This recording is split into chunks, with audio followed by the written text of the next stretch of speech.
Are you ready to break through the mental barriers holding you back? Welcome to the Mind Mastered Secrets of Excellence with Don Grant. Since 2001, Don has been guiding elite athletes like PGA Tour champions, Olympians, and world champions, and everyday individuals toward peak performance. With a proven track record, including helping Vijay Singh win the 2008 FedEx Cup, and her PGA Tour clients averaging a 219% increase in earnings. Dawn knows what it takes to succeed. She's the inventor of the Mind Mastered app, author of 7 Strokes in 7 Days, a sought-after speaker worldwide, and the proud owner of Amelia Shotgun Sports in Northeast Florida. Join us as we dive into powerful strategies, inspiring interviews, and Dawn's unique insights to help you excel in every area of your life, sports, career, relationships, and beyond. And now, here's your host, Don Grant.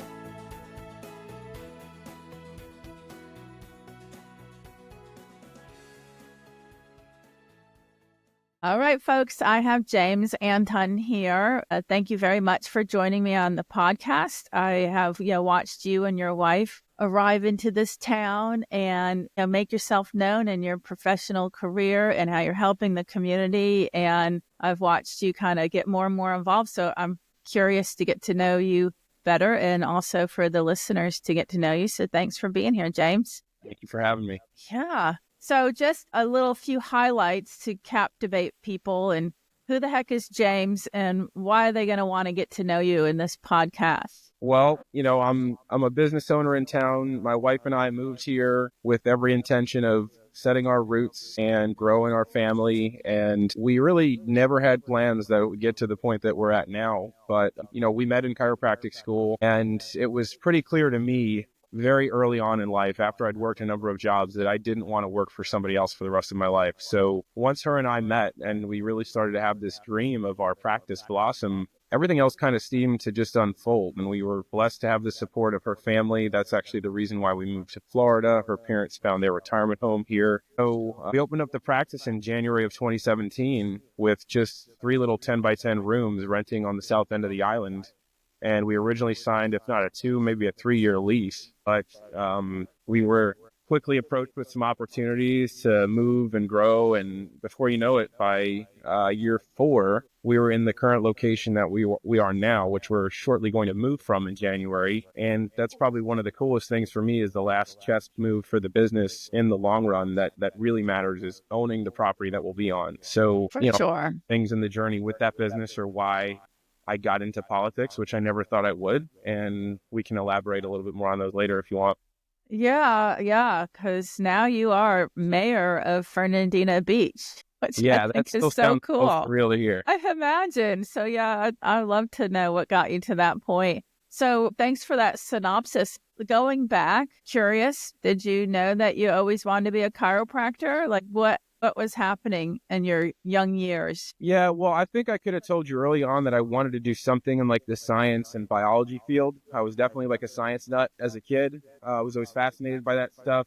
But I actually spent a better part of high school into college with expectations of going to physical therapy school.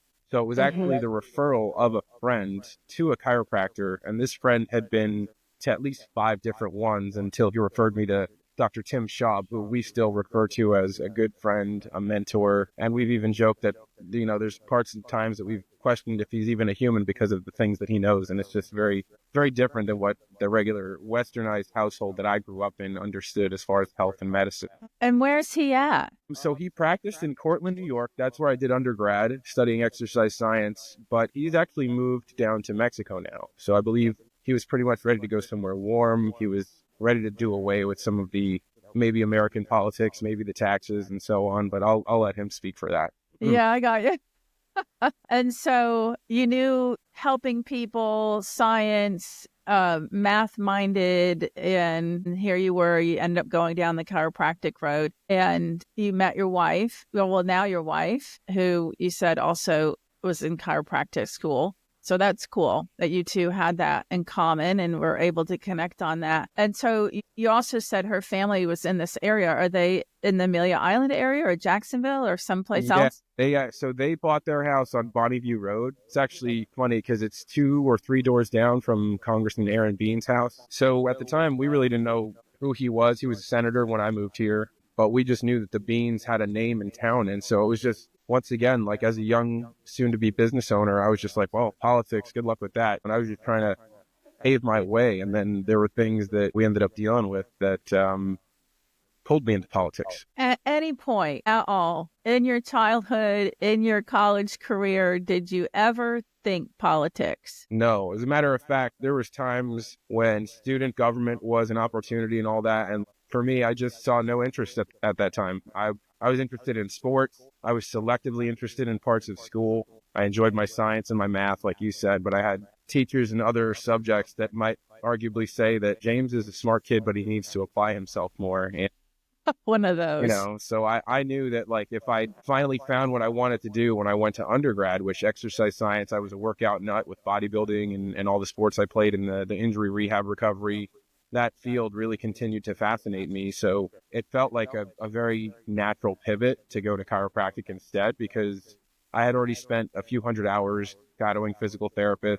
I'd been through the rehab process twice with my own knee. So I kind of had a general idea what the flavor of physical therapy and a career in that could be. And I just saw such an added value in having the ability to adjust the spine and do a bunch of different manual techniques that PTs may or may not learn. And in addition to that, still cultivate a rehab-based practice, which is what we're proud to say that we do now. Nice. And maybe it was 2017. I didn't really know what year, but I remember you and who was your fiance at the time, traveling around town-ish. I don't know how far out, but speaking. And it had caught my attention because it was a method that I had used as well when I was first getting started in the community. And that was going around and basically educating people and speaking about your business or what you do. And you guys had done that at the Beat at the time that I had seen you. And definitely very noticeable, you two. And you were on a mission and you were getting things done and you were educating. And I could tell you had a strategy and a plan and a direction that you were going in, which it was super cool for me to see, because I don't feel like we see that very often. Like, you guys, we're working really well together as a team with a big plan. And Thanks. So it's been unfolding. Your wife actually came out with her girls for, I don't know if it was her bachelorette party or what, but to come shoot at the Shotgun Club, which was cool also. You don't see that very often. We get a lot of bachelor party folks coming, but we don't always get the girls. So, of course, I love to see that as well. But you don't just do chiropractic. You are also a personal trainer, right? Mm-hmm. And what other hats? Because I know that your wife's working on it, being a nutritionist as well. There's many hats that you all are wearing right now.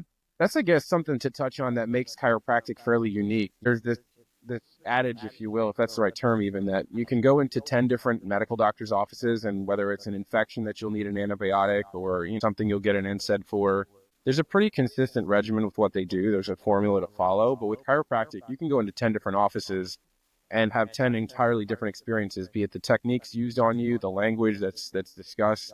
Some are very medicalized, I'll say, and some are very philosophical, vitalistic is a term that you'll hear. So with that, we went to a school that is much more, we would be accused by some of our philosophers, more medicractor based. And I definitely gained a lot of value in that, because I believe there really needs to be the science rooting everything. But then the beauty of it is when you add the philosophy of what vitalistic healthcare is based in, it's understanding that the whole is greater than the sum of its parts. We're not just a big bag of chemical soup.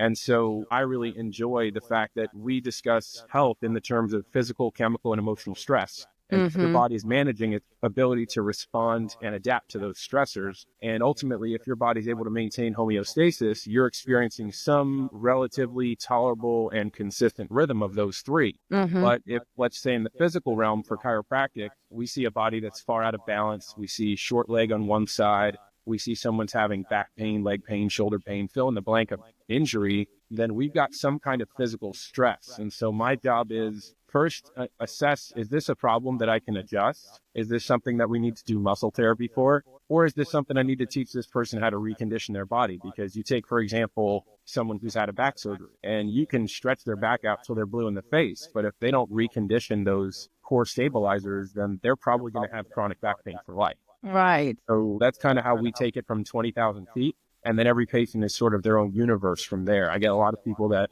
maybe I teach them 3 or 4 stretches and foam rolling, and we call that spinal hygiene, just like your dentist would want you to brush and floss your teeth. We want you to just do these basic things to counteract the repetitive or frequent imbalances your body will fall into when you have abnormal stress patterns, such as jobs that require you to sit at a desk for 8 hours, use of technology way more than we've ever done before. So we're trying to make the person more bulletproof to whatever those stressors are. And it could be very different for the accountant who sits 50 hours a week than the mill worker, perhaps, who's walking around and doing shift work, and maybe their sleep disorders and vitamin deficiencies or chemical exposures are things that we would attack. And that's kind of the beauty of our practice, is my wife does all that functional nutrition. So, me being a larger and more athletic male, I can work with a lot of larger bodies. And for her to try to move, let's just say a 250-pound male would be much more physically taxing. But if she's able to help clean these people up and keep their nutrition in a place where now they're less inflamed and I can move them better, we have like that 1-2 punch combo. And we've really enjoyed, for 2 years, we had an associate who was also very athletic. Her background was in golf, but she had a knack for nutrition. So we just had this dynamic in our practice where every chiropractor had like their own sub niche. And I think that's the beauty of what makes it so much more than just spinal adjustments. Well, that was a really good explanation of kind of the well-roundedness. Are you doing the physical therapy? Because you also have a training room, and I think you have physical therapists there, but are you doing the physical therapy also? So we're very careful about the verbiage physical therapy versus personal training or corrective exercises. I'll frequently term corrective exercises. When people understand the public perception of what the quality of exercise is when I'm doing chiropractic rehab, you could say that's like physical therapy. But I've, for a couple of reasons, and I'll go into it, not only separated the business for professional purposes and tax purposes, but also for avoiding any kind of public perceived impropriety with misrepresenting something as physical therapy versus being a chiropractor who happens to just have a knack for rehab. Gotcha. That gets into some semantics with insurance that I don't need to go too crazy on. Right. There's, certain billable codes that chiropractors get paid for. There's a bigger scope of what PTs get paid for when it comes to exercise. And so we just try to make sure that the separation of the businesses was not only for liability reasons, because when I have 2 or 3 other certified personal trainers that work for me and my partner, I would never want that to come back on the chiropractic business, especially in the perhaps some of those clients actually start off with just a fitness assessment. They may not need adjustments. So if we assess them and then they're pretty much exclusively a training client, ultimately that would be a liability that we sequestered away from 8 Flags. So that was just some professional strategy. I gotcha. But the general idea is that if we most commonly attract somebody who's in pain, who has some lack of function, we're looking to not only do whatever spinal adjustments, muscle therapies, other kinds of therapies like electric stim. We have massage therapy in our office as well, nutritional therapy with Dr. Jade. We pretty much kind of frame it out that if whatever the acute care scenario is that you come start seeing us with, which often is working with your insurance, whenever we put a care plan together for, say, 30, 60, or no more than 90 days when that new patient starts with us, the prescribed frequency of visits at what they'll receive, whatever therapies they need, and the re-exam with the goal in mind that we're hitting at least 50% improvement in whatever these problems, not just pain, but specifically the lack of function. 2 reasons. Number one, from a practical standpoint, for me, the practitioner, if we could just use you as an example, and you said, I can't walk a mile without increasing right leg pain, and it goes numb all the way down to my foot. The clinical goal is let's walk at least 1 mile per day with at least 50% less leg pain. And when we reach that goal, based on whatever nuts and bolts got us there, then clinically we can not only say we've proved that what we're doing is working for you, but then for you in a quality of life practical standpoint, we can now say, all right, is that good enough? And do you want to be discharged? It's not our favorite time to do that. We like to do more. Right. Or do you want to say, hey, now I want to walk 2 miles, or maybe I want to eventually run my first 5K. Nice. Always look for the optimal instead of just, good enough is good enough. But that's kind of where, for my wife and I, we've both had our lessons to learn. And the society that we live in and how the insurance model is driving care is symptom-based and reactive rather than proactive. So we tend to try to meet our patients where they're at, and we have this ideal of what we would probably like for them. But if Right. Jones says, hey, when my back feels good, I'm going back home to do yard work, and that's very nice that you want me to do planks or foam roll. If they're not interested, then we'll just happily wait. If they need us again, then we'll do our part. But we've gotten really good at being able to share that value that once they see it, they really want it. And I think that's what's really cool. Nice. I would agree with that. I think that would be really cool also. So, and I imagine you see a lot of that, the levels of success that keep you coming back for more, right? Yeah, there's, a stratification, of course. There's the 5% ideal, the person who comes and they say, look, maybe they've already been going to a chiropractor before. They already pretty educated about what they should and shouldn't be putting into their body. You pretty much just have to provide the service and not mess up, and they're going to love it. And then there's the 20%, middle of the road where they're kind of committed, but when life gets busy, they might fall off or so. And then, there's layers and layers down to the person who is going to call you once a year, and when their neck is hurting them, they want to be seen the same day. And you may or may not be the kind of clinic that's accommodating of that person. We are much more of a wellness practice. I'll always stay late for a patient if they need me, but we're not a walk-in clinic like some where you could call and at 11 o'clock today, sit in a chair and wait 15 minutes, and then somebody's going to give you a quick 3-minute, adjustment and then boot you back out the door. We're going to make sure that you haven't been seen in 90 days, you're going to get a re-exam. We're going to put a care plan together. And even if you don't follow the care plan, it's like, hey, I recommend that you be seen once a week for 8 weeks. We taper that out to, once every 3 months. And then ultimately, if you have no problems, you can choose to come back for wellness care and do tune-ups, which is kind of like going to the dentist for a teeth cleaning. We just check your joints, see if things need to move better, ask you if you have any questions, ask you, how's life been doing? Right. 2 hours of yard work, or if you're still straining your back to do that. And if you're looking for a solution, we can help. Right. That makes sense. It actually reminds me from a mental trainer perspective. There are clients that they wait until the fire is so big that they want me to help put out the fire. And I'm like, if you did the regular training, you wouldn't even have the fires, or they'd be so small because you'd be managing your thoughts. You'd actually learn how to think differently instead of having these moments of freaking out and needing me to talk you off the edge, like over and over and over again. Yeah. So I totally get that. And I started to do things years ago to get less of those type of clients, like requiring 3 sessions, or not just to jump in here, let's do hypnosis and magically have a fix, because I'd learned that works for some and it doesn't work for all. I'm in it to help people as well. So I wanted to set people up for success, and there was no more one shot. It was going to be, you either sign up for 3 appointments or you just don't get it at all. Yeah. Our version of that is we have a new patient exam and we want to check our work within 24 to 48 hours. And there's some wiggle room. If somebody's work schedule, they can't get in until 5 days later instead of 2. But if they can't even commit to that, and like the occasional call, similar to what you mentioned, is if I want the hypnosis and just fix me, is, hey, I don't want to pay for an exam. I want to come in for a quick adjustment. I've been to chiropractors my whole life, but I'm here on vacation and just pop me in. We're like, well, we're not the joint or one of those walk-in when it does that kind of work. So we unfortunately can't accommodate you. And it's just sort of how it works. But I think the underlying theme that we share in that is there's a paradigm shift that needs to happen here. It's not just a matter of putting out the fire and filling the pothole. We're looking to make this person make a true lifestyle outlook change. And then you're more in that mental stress realm. We usually jokingly say, because we're not mental health practitioners, if we help you with the physical and the chemical, a lot of the mental stuff might work itself out. And then anything beyond that, if it's not just deep breathing and meditation, we would refer to a professional such as yourself. Right. Well, because they are totally separate modalities as far as what can you be an expert at? It'd be tricky to be an expert at the mind when you're an expert at the body, because there's just so much to learn. And I do appreciate it when other professionals recognize their forte and okay, we can help you a little bit here, but otherwise, let me direct you.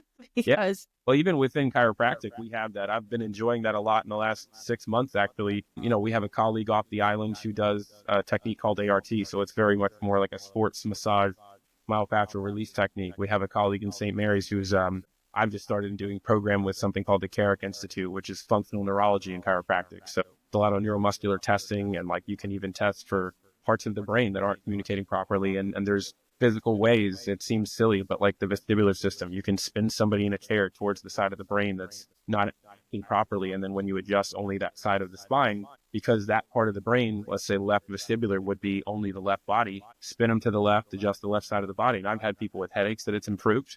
I've had people with back Oh, wow. improved. And this is like tip of the iceberg where my colleague's been doing this for a decade nearly. And, he went to school knowing that he wanted to be a CARIC diplomate. So He's the chiropractor neurologist up this way, right? Because I live in St. Mary's and I've already heard of him. Yeah. So we've been like round robin trading for 4 or 5 months now, and just seeing what he's done, knowing what the teacher, Dr. Hoffman, who taught the course I went to, which was a 25-hour course called Mastering the Clinical Motor Exam, but it was basically 90 to 95% structural myofascial treatment, like, muscle test, the supraspinatus, know that's a C5, but also if you do it with the feet together, eyes closed and standing, you've just tapped into the vestibular pathway. So knowing and dual task the brain and say, okay, what else do I do right before an adjustment or right with an adjustment? So that like we're really waking up parts of somebody's central nervous system. And some of the cases that Dr. Hoffman told us about in the course were learning disabilities, visual, snow, migraines, tinnitus are kind of more the mild ones. But the learning disability one caught me really off guard because I was like, wait a minute. They had this young man who was in 4th grade, was dealing with learning disabilities and couldn't read at a 1st grade level, despite 2 years of speech therapy and occupational therapy. Okay. Dr. Hoffman explained how he did a protocol, and don't quote me, but I think it was parietal lobe stimulations. So there was some smell involved, contralateral in the nostril, and some drills, and ultimately a month of care in this fashion got this kid to 4th grade reading level. So I was just like jaw to the floor at pretty damn good chiropractor structurally, but this opened a whole new world for me. So it just kind of gives you that like excitement. Hey, I'm almost 10 years into practice and I feel like I'm still a baby learning. For sure. And that's really cool and really exciting. And it, obviously helps. You mentioned early on in this call, there are Western doctors that tend to be pretty closed-minded and set on a path, especially if they're not continuing their education or learning holistic, alternative, integrative, like all these different words that are being used, then they're just kind of sticking in a pretty narrow path. And what you're describing for some may sound out there and crazy in no way, but this stuff works and the stuff is still being figured out. Like there's so much more to understanding the human body and how to work with it and how to help it and how to not hinder it, like chemicals in foods and stuff like that. There's so much. We're like babies still learning these things.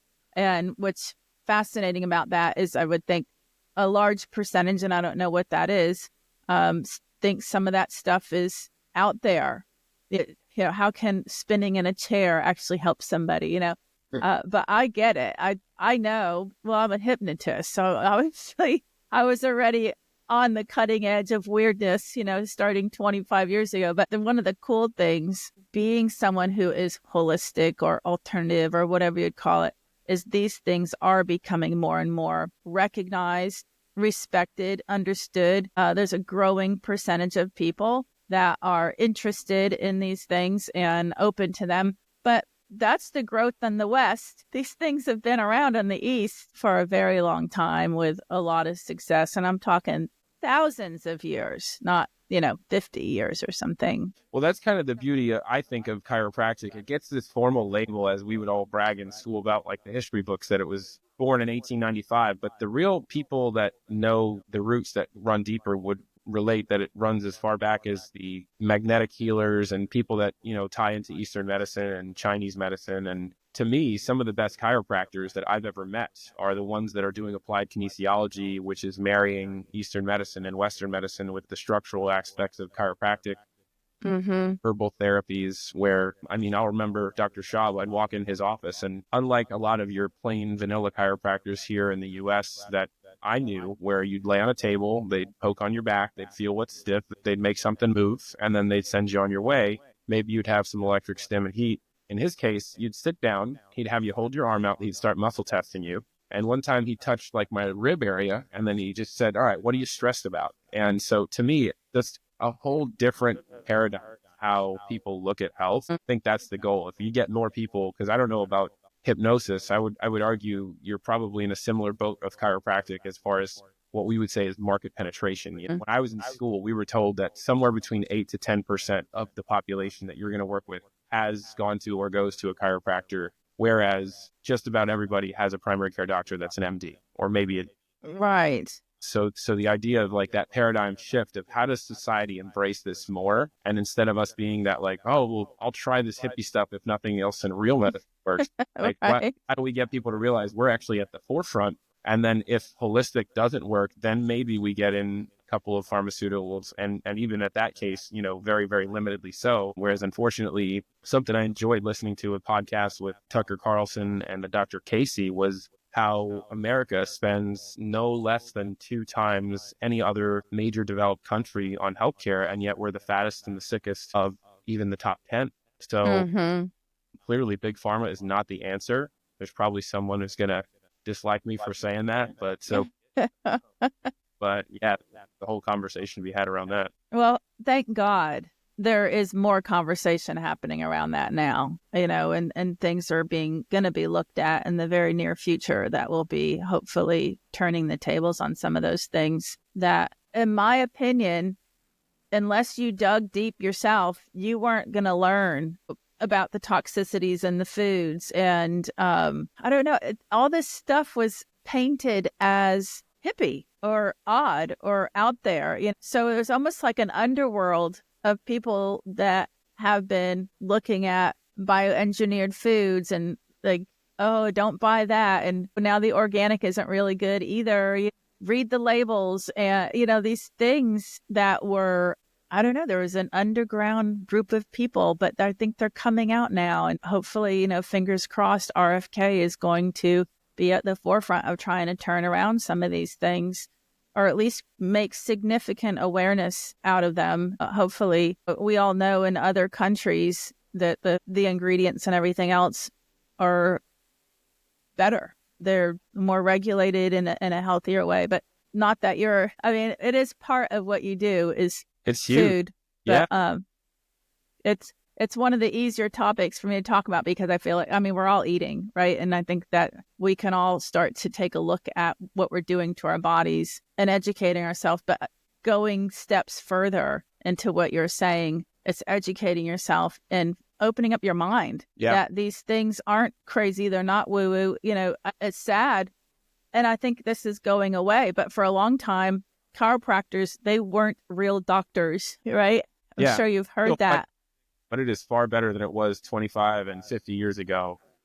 Yeah. The point of what you've been saying about food, you know, America is one of the few countries, despite how developed we are, that people have to be educated and with layers of education of understanding how to read through the lines on their food, that they shouldn't need to be. And so, you know, if we could just get back to, I mean, friends I've had who have visited overseas, my parents included, they would tell you that a lot of the things you buy in our grocery stores, you can't get there. And usually what you can get there is perishable within days. And we have breads that last a month or two. So you just have to know what goes into that. And our biochemistry teacher always used the rule of thumb, even though it's not the thumb that I'm going to refer to, but she said, if you can't cover the label with your pinky, and if you can't pronounce what's on that label, you probably don't need to be eating it. So, you know, there's a lot of the fundamental things like perimeter shopping in the grocery store. And these are easy ways we try to have people have a healthier relationship with food, because otherwise, you know, every time we're trying to adjust them, if they're inflamed, they're going to hurt more. They're maybe going to have a less pleasant association with the adjustment experience. And then that paradigm shift just doesn't happen. To the credit of what we're talking about, I remember, and at the time, this really made me almost want to put my head through the wall. Now I can just sit here and truthfully say that,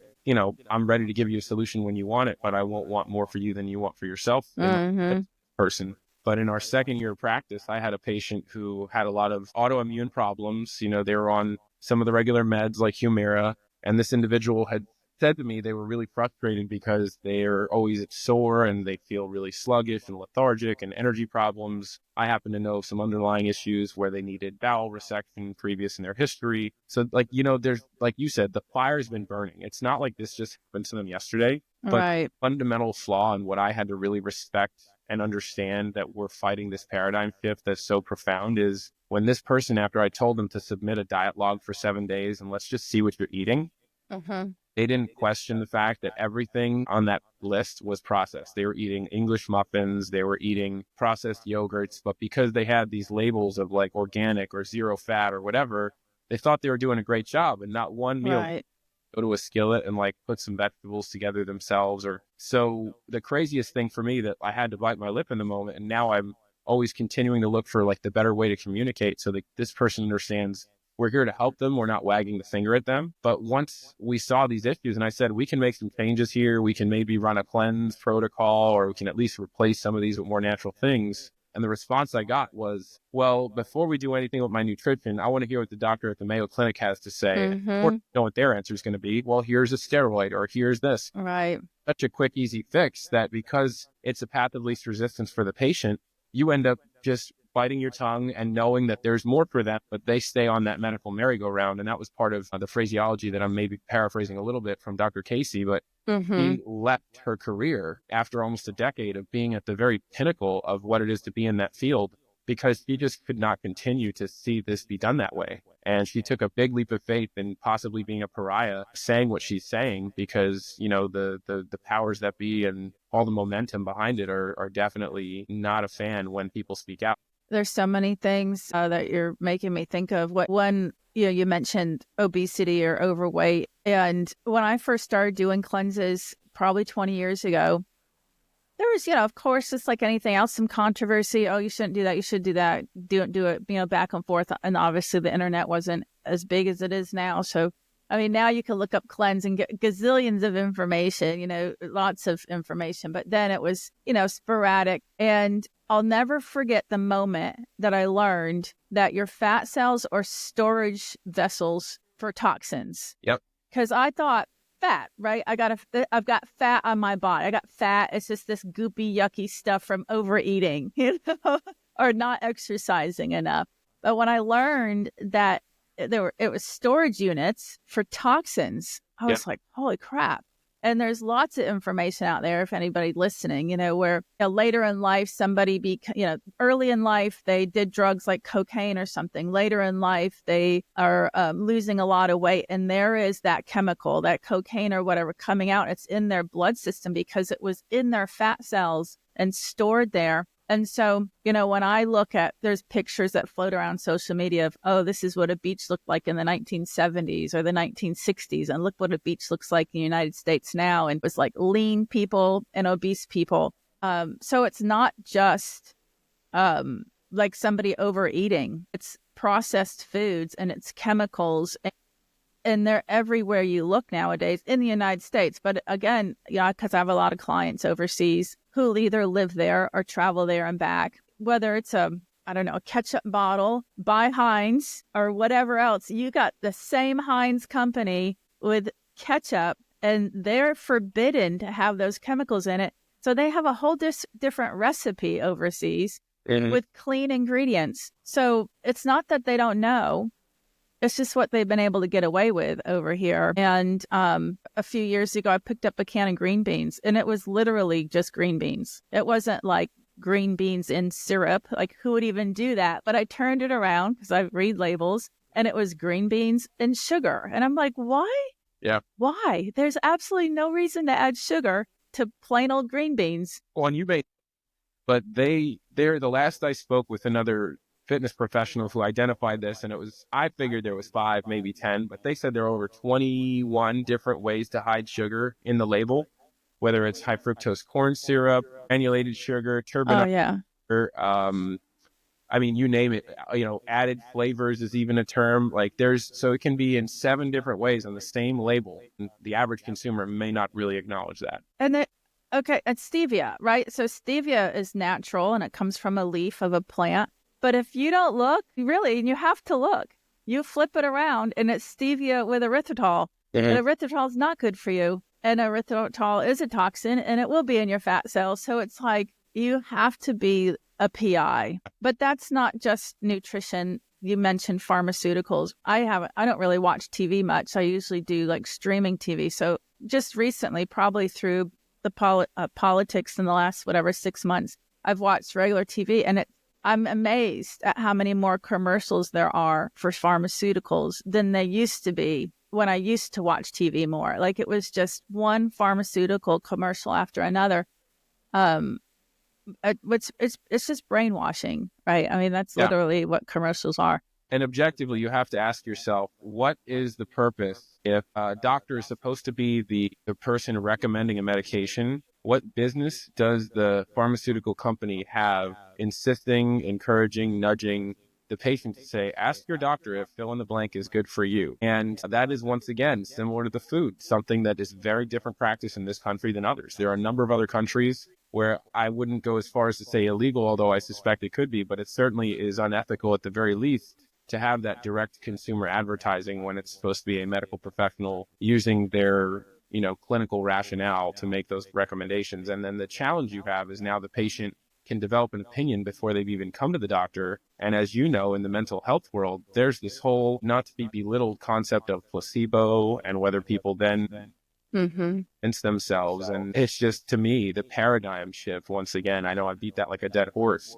but it's everything for even why in the world of chiropractic and wellness, although insurance likes the idea of measuring pain, we really hesitate to base the language and the focus of a discussion in our clinical treatments around pain rather than fun. And so my mentor's father, since he was the son of two chiropractors, I actually at first thought this was a little too aggressive, but he would say to his patients, we're not going to talk about pain in this practice. I don't care about what hurts. I've got my own aches and pains. And I thought that was a little bit aggressive at first, but when he explained why, and he said, the more they say my pain, my pain, my pain, and they ingrain this as a part of their identity, you get more difficult at trying to unravel the underlying dysfunction, whether it's mental health, whether it's physical structure and the herniated disc or whatever. I now can appreciate that. And it's even why certain things, although the average person wouldn't look at it and question it from a quick glance, if you were to come in for treatment and we said, all right, your problem is 50% better, we're going to go from twice a week to once a week. We don't say we're cutting back because it makes it seem like you have to take away this really sterile treatment. We're saying you're graduating. You've gained this function. You've earned an ability to function better. So it's like we're celebrating it. And every little bit of that has already been kind of baked into the discussions we've had so that this person's mental paradigm starts to change from, instead of let me just play the pain management game, let me play the optimal wellness game. How can I make this body better, more bulletproof? And what does that look like? And that's something you can really get into the weeds with somebody if they're willing to. And even if they just want simple pain management, we've at least painted that picture. We've said this is what you could have if we're willing to do some digging, but it could be an archaeological dig for 2 or 3 days. I love, it could be the 16-year-old that we just need to fix them from the strained neck. And then we've started the seed in the right place. That's really wise of you both to have figured that out.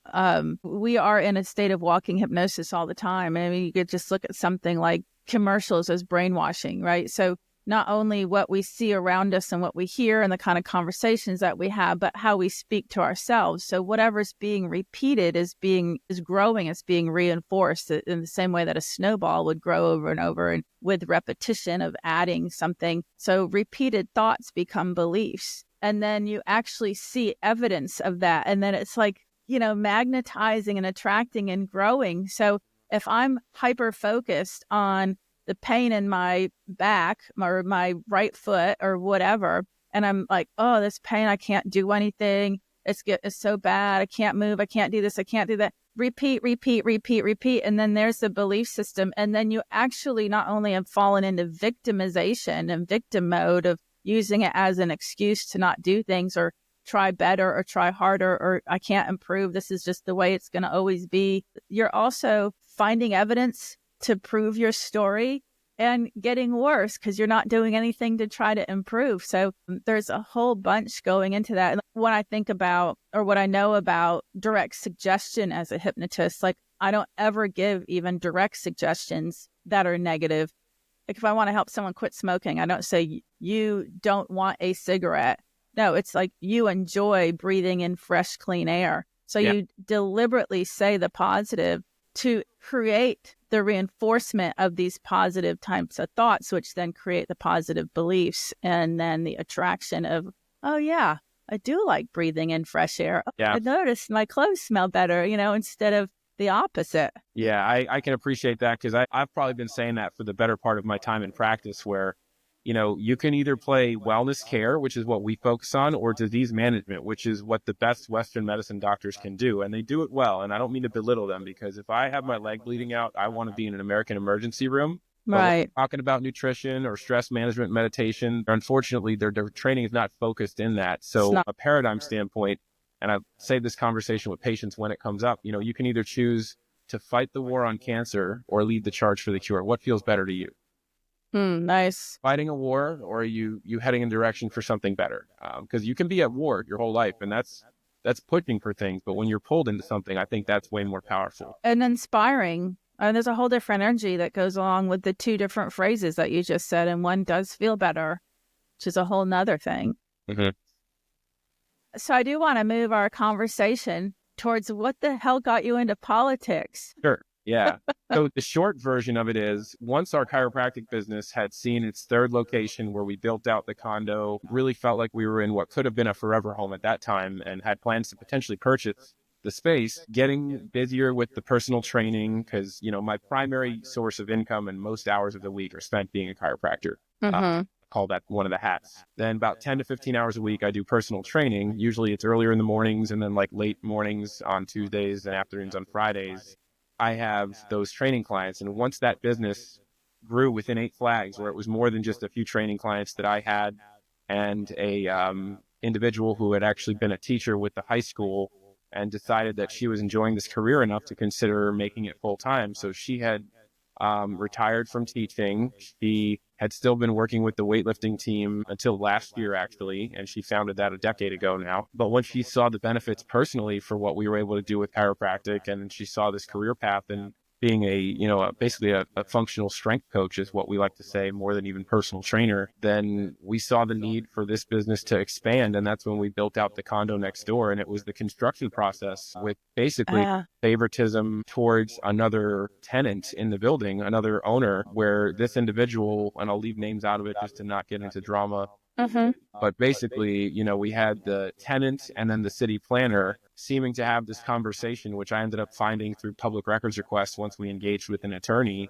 that revealed this whole concerted effort to make this process harder for us than it needed to be. So ultimately, I had to ask myself, and my wife and I had a conversation about, are we going to try to sue the city? Like, what does that even look like? How much money is that going to cost? How long is it going to take? Will we even win?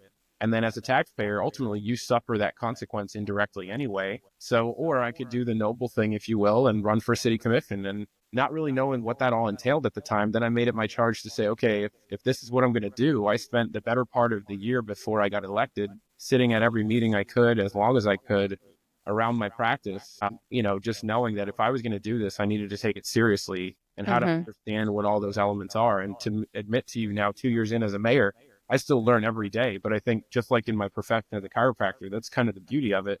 If you're just complacent and you're not learning, then, you might as well slowly be dying. So all those little battles made me feel like if there's nothing else but getting into the commission, and if it is of the purview of what I can do to improve the culture of how the city staff behave, how service to the community is done, because, 98 or 99% of small businesses in Florida, or of all businesses in Florida, are small businesses. So we are the economic pulse of what makes everybody being able to enjoy a beautiful town like Fernandina, or, you take your pick up and down the coast. So I just felt like it was a really, really deep thing for me personally, and dare I say even spiritually, that, if our business was going to be kept down by this process and bureaucracy, then I could either do something about it, or I have no right to continue to complain about it. And I should just, for those that know me, and maybe it's rooted in being an athlete who played 3 sports and then got into athletes are pretty competitive people. We don't like to lose if we're decent at what we do. So I kind of drew on some of that chi, if you will. And admittedly, there are times where I'm like, man, what did I get myself into? But I think everybody has that. And I think at least to have a little bit of humble self-doubt is what keeps you from going off the deep end and making some arrogant decisions. Yeah, very important point. Because fame, fortune, being in the public eye, having people look up to you, just like an athlete, can feed the ego and can become very arrogant and even self-centered, right? Which is definitely something that happens in politics. So I think I see over the years I just recently moved to Georgia a few months ago, but I lived in Fernandina area for 30 years. Just like any other town, any other city, there's comments, oh, you vote them in and then they don't do what you want them to do. Like forget that they're hired, by the taxpayers and they start doing their own thing. And so what are your thoughts around some of your observations in that area? Yeah. Really ask that question because there's a whole circle of people that voted me in on this premise that, well, here's a young business owner and we want to see the city run more like a business. And I still believe I'm making commitment to that, but I've had to humble some of my expectations. And by way of that, due to the fact that I am in the public spotlight and some will never know the depth of things to the way that we know them, I've had to also humble to the fact that I'm in a bit of a one-sided battle if people choose to change an opinion of me, and the people can be fickle. One or two votes don't go their way, and you find out fairly quickly who's someone that's going to give you a phone call and say, hey man, where were you thinking on that one? Versus those who just, run to Facebook or make an article and pick your journal of the day.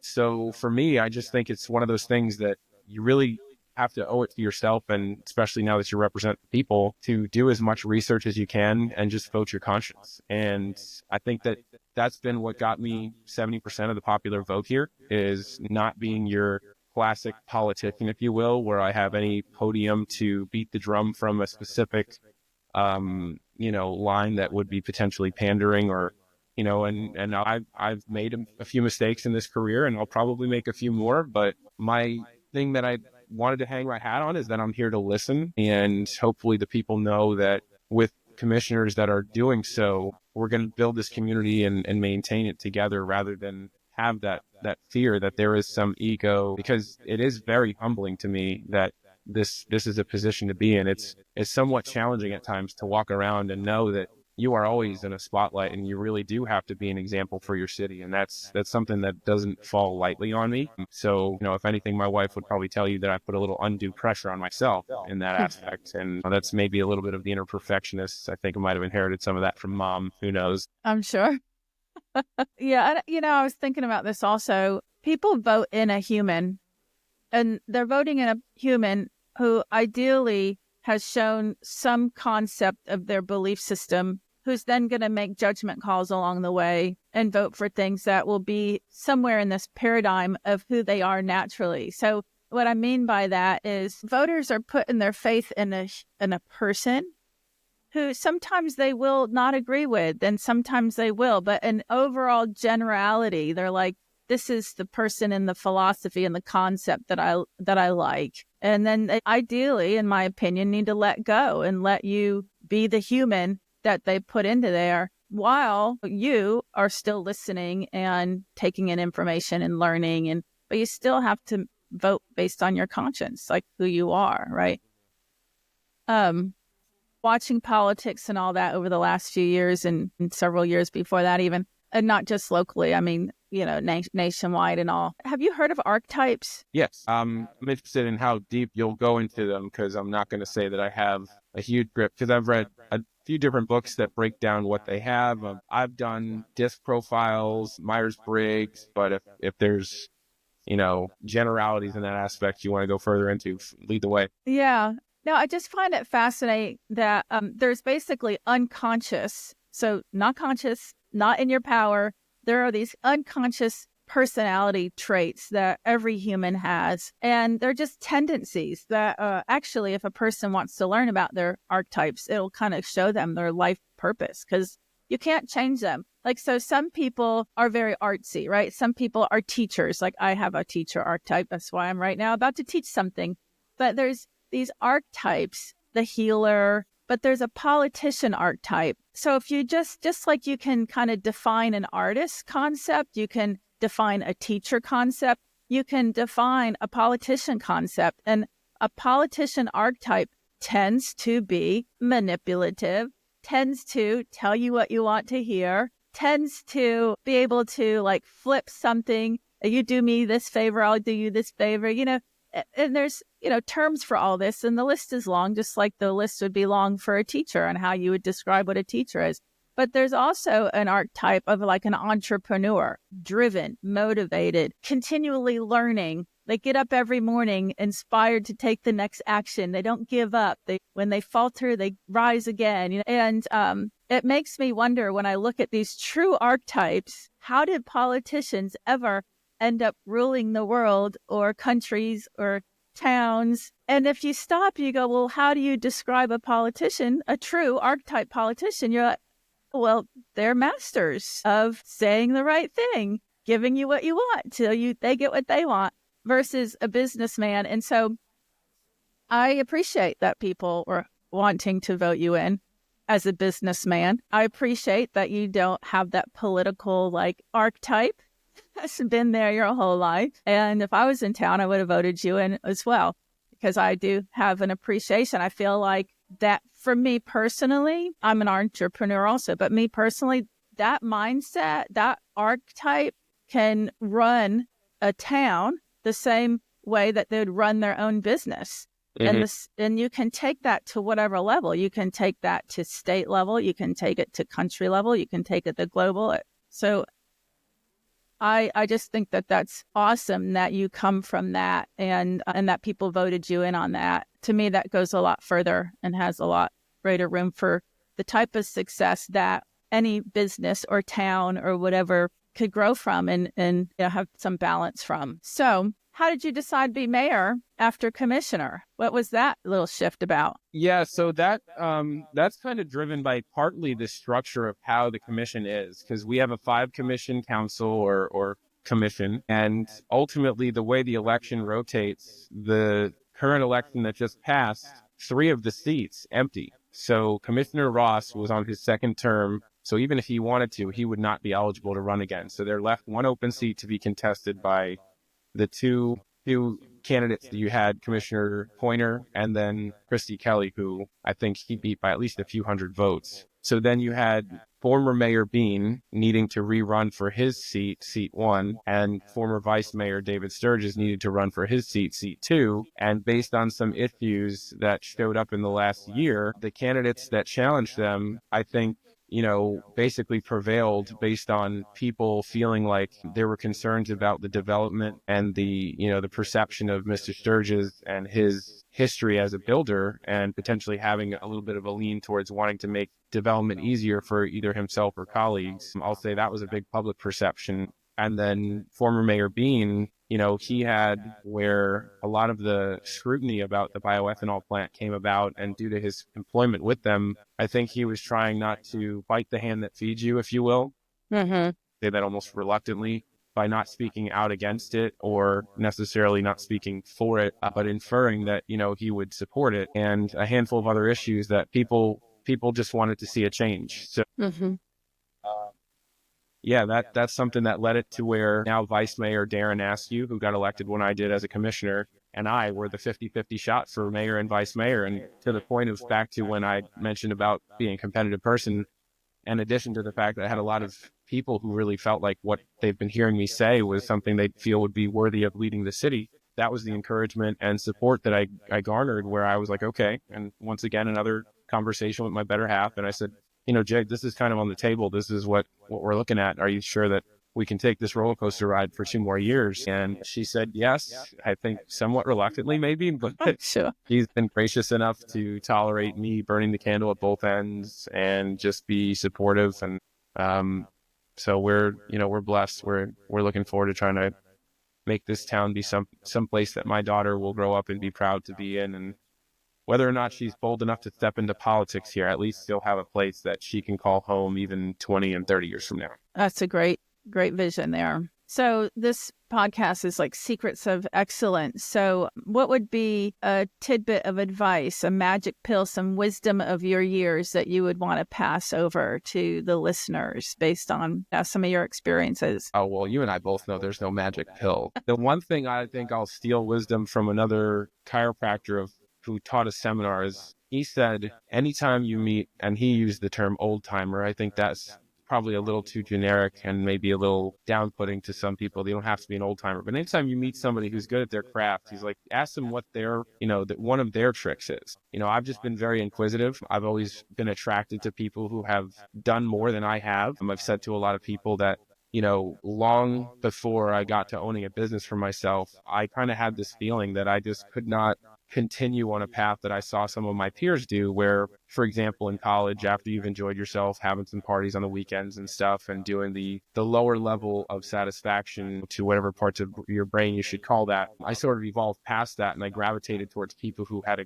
a craft that they were good at, or had a level of success, whether it be wealth or social success and friendships. And I just said, you know what is it that they do that I'm not doing? And so I have a team of who I would call mentors and friends. Anyone from, a buddy of mine who retired at 51 from being a chief supply chain officer of a $7 billion budget with a big company, to numerous chiropractic mentors, and even training clients of mine who have retired from beautiful professions like being doctors in other fields like anesthesia and plastic surgery. And so I think the beauty of my job is that I get to hang out with people all day long, every day. And I really enjoy the fact that the hands-on nature of a chiropractic adjustment or a 30 or 60-minute workout is just such that you get past small talk pretty quickly with people. I've gotten to know, I see 100 patient visits a week.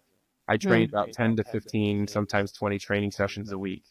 And then in addition to that, now with the commission, I interact with 30 to 50 residents a week on certain weeks when we're communicating. So that exposure and how many people I get to meet and different types of people is invaluable. And I think it was interesting because there was this video that started off as just entertaining. It was a guy doing door-to-door sales, and he just had a lot of cute one-liners and very quick, talked about how Tony Robbins referred that 2 years of door-to-door sales was like going to 4 years of college for, an education and a sales career. And I think in its own practical way, the level of exposure I have social with people is certainly giving me that, and continues to give me that. So it's something I really would never give up. I value those people that sit in a cubicle and do IT or whatever else, but I know I could never be the guy that sits at a computer for 8 hours a day and doesn't have that interaction and that ability to move. I'm very kinesthetic that way. So I think for me, that's just what's done it, is I've always tried to immerse myself in whatever, life, chiropractic, politics now. I've learned myself dipping my toes in the water when I get bugged for something. And it sounds like it's come natural to you, which I think is cool too, because a podcast last week or the week before was Ernest Gonzalez, and he had said he always likes to be in a room where he's never the smartest person. There's always, he wants to learn from other people. But it's also making me think of the book from Napoleon Hill, like Think and Grow Rich. He's like, don't try to be everything. Surround yourself with people that are experts in their areas and mastermind with them. Like, you bring your own thing to that table, but so do they. And don't try to think or know it all. Lean on those people and turn to them and appreciate what they bring also. So that's some good wisdom. I do want to tell listeners that there's some free goodies, whether it's my mental training, my Mind Mastered app, or at Amelia Shotgun Sports. You can go to dongrant.com/free. James, what's your contact info? So website, email, phone number, anything you'd like to tell people. So my cell phone is public information, so I have no problem sharing. 516-547-5309. My personal email is my last name, antun91@yahoo.com. So people can reach out to me. Our business, 8 Flags Chiropractic, is 8flagschiropractic.com. AmeliaIslandChiropractors.com will also get you there. And then the personal training business is Personalized Performance. So those two are located side by side for the moment, but 8 Flags will be moving in January just to the other side of Amelia Park, which should hopefully be the forever home. So stay tuned for what else will be there. We have a few other surprises, a couple of team members that should be joining us. Cool. Be one of the elements. So yeah, it should be very cool. I'm excited to see that evolve, and we need to probably chat. I'd like to maybe do some lectures or something, with some of your people. Need space for stuff like that. We're excited to actually be able to offer a venue where, unlike our current space, we sort of made it work around a treatment room that was convertible. This will have like an open middle space that, a lecture, certainly the meet and greet on the 4th of January. You're welcome to come and see that before we open the space formally on the 6th. Okay, this is happening. I didn't realize, really happening in January. Okay. And 3rd, we're hoping to sign the paperwork, fully close. Everything is already cemented in the contract. It just needs to actually be executed. And then we move the 2nd and the 3rd, soft opening on the 4th, see patients on the 6th, unless something, knock on wood. Wow. That's incredible, James. Well, congratulations to you both on that too. So that's really neat. Yeah, this is, as I mentioned at the beginning, the last big chess move for our business. And now it's just keeping the ship afloat and, maybe growing a little bit more. It sounds like it's doing very well floating on the surface there. You have social media too, right? I do. I tend to use Facebook mostly for just like business interactions. I say, admittedly, for listeners out there, even though this is probably not the most expansive venue for the city residents that are going to hear this, but I will be relatively apolitical and non-engaging on Facebook for reasons including freedom of information and sunshine laws. It's just wiser not to have city business, specifically if multiple commissioners are commenting on the same feeds. There's, sunshine violation. Perfect. So I'm happy to field any personal questions, comments. But yeah, Facebook, you won't see much from me other than sharing city events and stuff like that. Got you.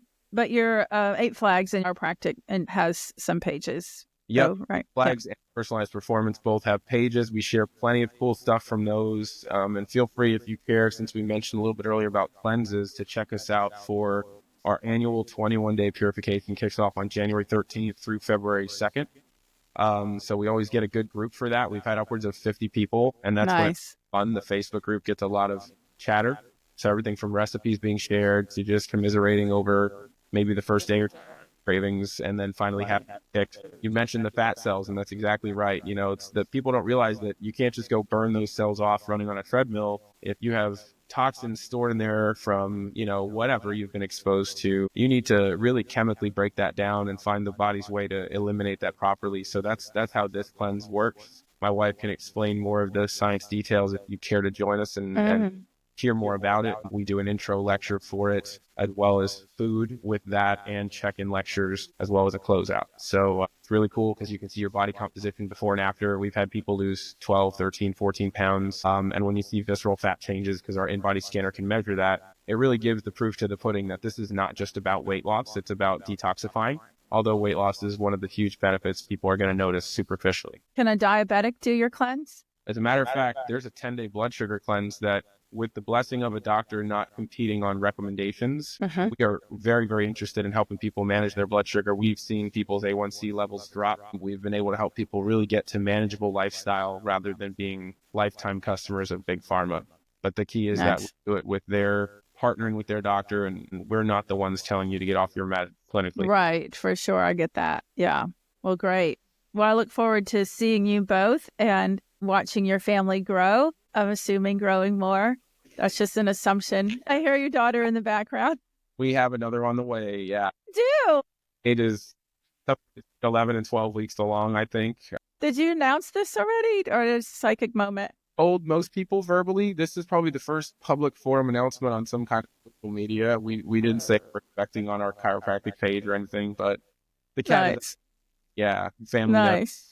I didn't know, so I didn't let the cat out of the bag, but I guess I had an intuitive moment. And so congratulations on another child coming. I'd love to interview you again in the future because, again, secrets of excellence is being able to balance family and being a dad, being a husband, having the career, being a trainer on top of an entrepreneur, and then also in politics. So I think that would be a great thing for us to talk about in the future if you're up for it. Yeah.